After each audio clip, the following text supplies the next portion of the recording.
Farás também engastes de ouro, e 2 cadeiazinhas de ouro puro. De igual medida, de obra de fieira as farás.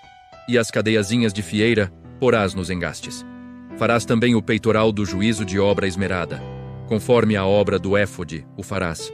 De ouro, de azul, e de púrpura, e de carmesim, e de linho fino torcido o farás. Quadrado e duplo, será de 1 palmo o seu comprimento, e de 1 palmo a sua largura. E o encherás de pedras de engaste, com 4 ordens de pedras, a ordem de um sárdio, de um topázio e de um carbúnculo. Esta será a primeira ordem, e a segunda ordem será de uma esmeralda, de uma safira e de um diamante. E a terceira ordem será de um jacinto, de uma ágata e de uma ametista.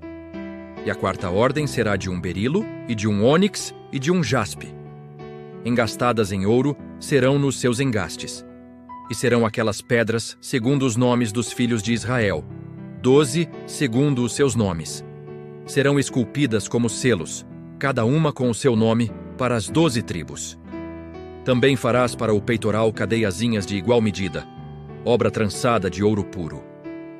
Também farás para o peitoral 2 anéis de ouro, e porás os 2 anéis nas extremidades do peitoral.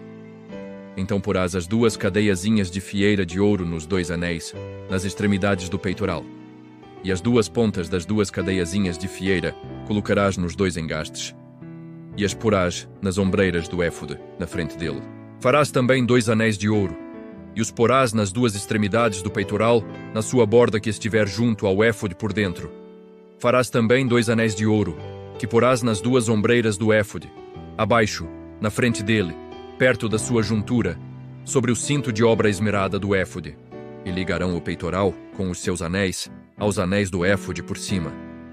Com um cordão de azul, para que esteja sobre o cinto de obra esmerada do éfode, e nunca se separará o peitoral do éfode.